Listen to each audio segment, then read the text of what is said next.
In an intriguing twist that blurs the lines between collaboration and competition, Ford CEO Jim Farley has recently announced a partnership with Tesla, leveraging the electric vehicle pioneer's Supercharger network. While this collaboration showcases Ford's reliance on Tesla's technology and charging infrastructure, Farley has simultaneously voiced criticism of the highly anticipated Cybertruck, pitting the two companies as both partners and rivals. As Jim Farley takes aim at the Cybertruck ahead of its release, Elon Musk has his own plans to challenge the long-standing dominance of Ford's F-150. This dynamic interplay between Ford and Tesla sets the stage for an enthralling battle in the world of electric pickup trucks, where strategic partnerships but also fierce rivalry coexist. And before we continue, stop using Yahoo Finance, stop using Google Finance, and have a look at our website, themarketisopen.com, where we have instant stock quotes and a brand new set of quarterly financial data going back up to 15 years on over 9,000 stocks, and it's all freely available. In an interview with CNBC's Jim Cramer, Ford CEO Jim Farley was fired up about Ford and Tesla's recent EV charging partnership, defending the company's decision, saying that while they love Tesla's fast chargers and charging locations, this simply adds to Ford's repertoire of already having the largest charging network under their belts. Farley states that supercharging is a social experience where Tesla owners will be intrigued by Ford F-150 Lightnings and Mustang Mach-E's pulling up to superchargers. Jim Cramer follows up by calling it a Trojan horse, implying that now that Tesla has let in third-party brands to charge inside their network, they will take over from the inside. Now, this is really not much different than seeing various types of interesting-looking cars on the road or in parking lots, but it does work both ways. They're still charging at a Tesla station, and the deals that Tesla has made with Ford and General Motors and Rivian and now Volvo actually solidifies their charging standard and their dominance in the United States. Imagine if every Android phone needed to charge using an Apple charger. Users might start to think, what are they missing out on? In this case, if Tesla makes the best charging stations, then perhaps they make other great products that are of high quality too, and they would work better or more seamlessly with their own chargers. And so Ford owners will constantly be seeing the Tesla logo and be surrounded by various types of Teslas. And so constantly being bombarded with Tesla products and services presents a greater likelihood that people will consider Tesla as opposed to the inverse. It's interesting that Tesla has such a lead in the electric vehicle ecosystem that they're the ones that have to supply charging to all of their competitors. It seemed like Elon Musk and Jim Farley had some good conversation as they were on the same page when the deal was originally announced. But now it's quickly returned to business as usual, with, in this case, Jim Farley highlighting how Ford is planning to overtake Tesla. This is actually a good sign that if Elon Musk appeared to be naive by opening up the superchargers to help others compete against Tesla, this resurgent attitude towards Tesla will quickly change their minds back to making sure their products are next level compared to the industry. The supercharger deals bring tremendous benefit to Tesla, but now that the playing fields have been evened out, the focus will return to the electric vehicles themselves. In the same interview, Jim Farley concludes that the Tesla Cybertruck is designed solely for Silicon Valley people. He says that America loves an underdog, but Ford is the market leader in trucks and vans, and they know those customers better than anyone. Farley says, "I make trucks for real people who do real work." Now, if Jim Farley believes his own words that America loves an underdog, he might be missing an opportunity, since he can easily position himself as an underdog in the EV space, because Ford is the second best-selling EV company in the country. But instead, he calls himself the market leader in vans and trucks, which is true for now, but it goes against his underdog theory, and it's giving Tesla a great setup to be the underdog that can topple the pickup truck market. And Ford relies heavily on the F-150 brand as it's their main profit center, and it's the best-selling pickup truck series in the world, with the United States being the largest market for such vehicles. There's this argument that Tesla hasn't faced any competition until now, when all of these other EV models are starting to hit the road. However, the opposite seems to be true, where the ICE car market is massive, and Tesla has come up with much better products that are taking the industry by storm, mainly limited by the rate of production, including the aspect that as production rises, so do economies of scale, which helps drive costs lower.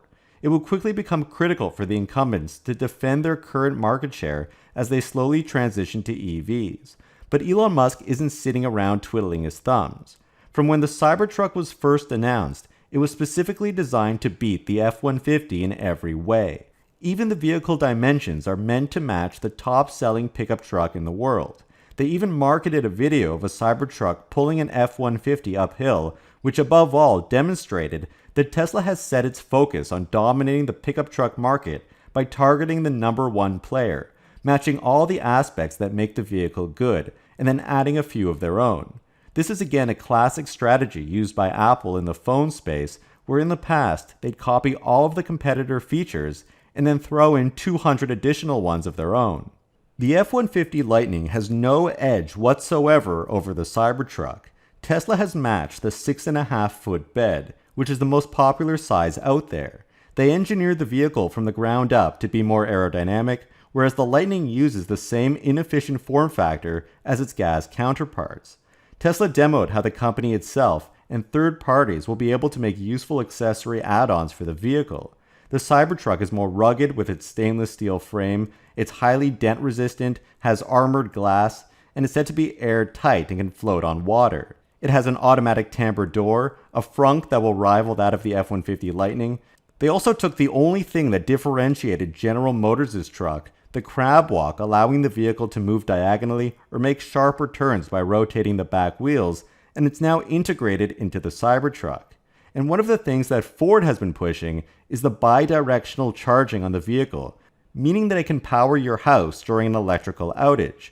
But Cybertruck will be able to do this as well, as it will have plenty of traditional wall socket type plugs in order to plug in power tools, use the vehicle's air compressor for air tools and the like, which are for real people who do real work, to paraphrase the Ford CEO. So there isn't much left to differentiate the traditional F-150 or even an F-150 Lightning, not to mention that Tesla's roughly 30% battery efficiency advantage will allow Cybertruck to have more range than any other vehicles in its class. While the Cybertruck was originally priced similarly to the Model Y, this was before ravaging inflation took over, but also before new $7,500 tax credits were introduced. Ford has not been able to live up to its original F-150 Lightning pricing, and it's still yet to be seen how Tesla will price its vehicle. But the pickup truck market as a whole has moved towards higher luxury priced vehicles. And so an electric offering which could dramatically cut down on fuel costs and has tax credit incentives will easily be more compelling than the ICE versions of equivalent pickup trucks, and this is the business that Ford really needs to keep intact in order to survive, because it's where all of their money comes from. To maintain this market throughout the multi-year transition to EVs, Ford needs to ultimately produce on the order of 900,000 F-150s per year. The F-150 Lightning has so far been on the market for just over a year now, and in the first quarter of 2023, they sold just 4,000 pickups, which is only about 1.7% of where they eventually need to be. Now in reality, the F-150 Lightning is the vehicle that hasn't actually faced any competition in its history. Typically, when the numbers are small, competition doesn't really matter for a brand like Ford, since the market is so large that all companies will sell every electric vehicle they make. But this doesn't appear to be true for Ford's electric F-150 or Mustang Mach-E, which aren't sold in tremendous numbers, given the head start that they have. When Tesla cut prices earlier this year, the Mustang had to follow suit, which Jim Farley recalled being very painful for the team, to reduce prices by roughly $5,000 per vehicle. However, Farley has held the F-150 Lightning pricing stable and has not budged on price, and this is because there's no competition for this vehicle. But things are about to change very rapidly. The Cybertruck is set to see first deliveries in the third quarter of this year, which is within the next 3 months. Tesla typically delivers the first 30 or so vehicles at its historical delivery days, and then it takes months, if not a year or two, for the ramp up to gain real momentum. However, Elon Musk has discussed in the past about Tesla's strategy to ramp up faster with new products, and according to images from Joe Tegmeyer, Tesla already has two 9,000-ton gigapresses in place, ready to pump out front and rear underbodies for the Cybertruck. The truck also needs no paint shop, saving build time and factory floor space. While Elon Musk has touted lots of new technology going into this truck, it's likely that the initial start of the ramp-up will be slower to iron out the kinks while scaling.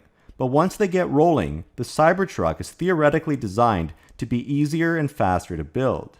Interestingly, Tesla's Model Y at Giga Texas started production at almost the exact same time that Ford's F-150 Lightning started production in April 2022.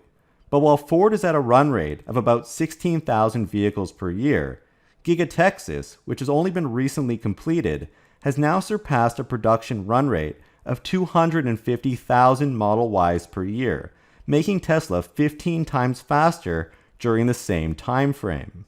This might be the most important factor, since if a vehicle isn't available, it certainly can't be purchased, and so production is key. However, Ford is anticipating that their production will grow at an astounding 3,100% from now until 2026. They sold 61,000 EVs in 2022, and they expect 2 million by 2026.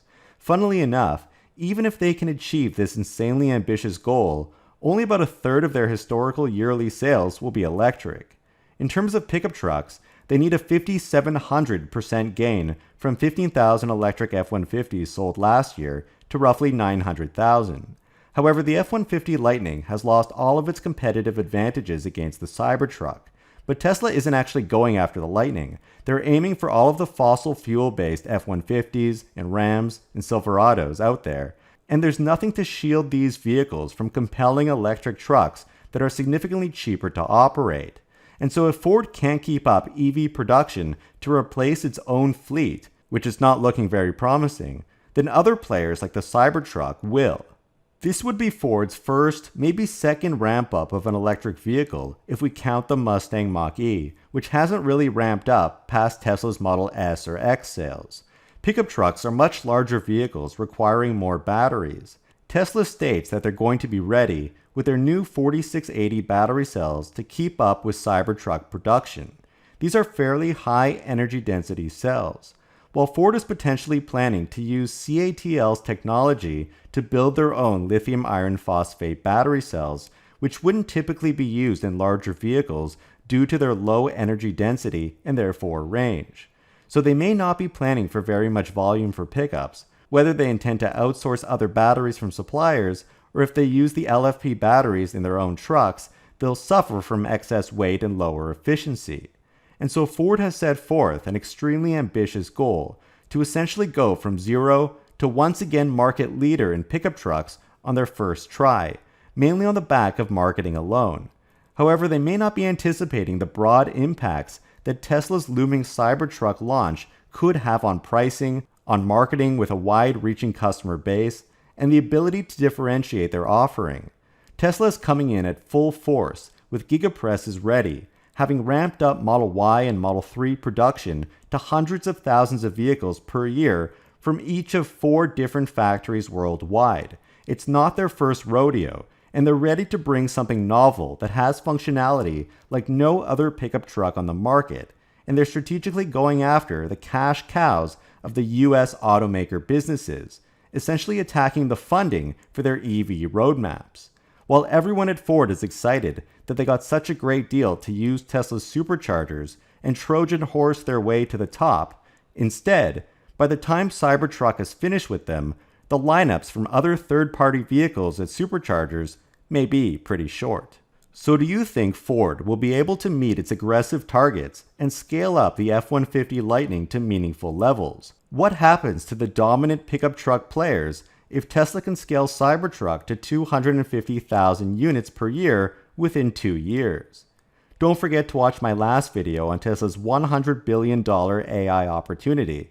Please hit the like button and subscribe, we would really appreciate that. And a huge shout out to all of our patrons that help to support our channel. Your support helps us to continue to make great content. Thank you guys so much for watching.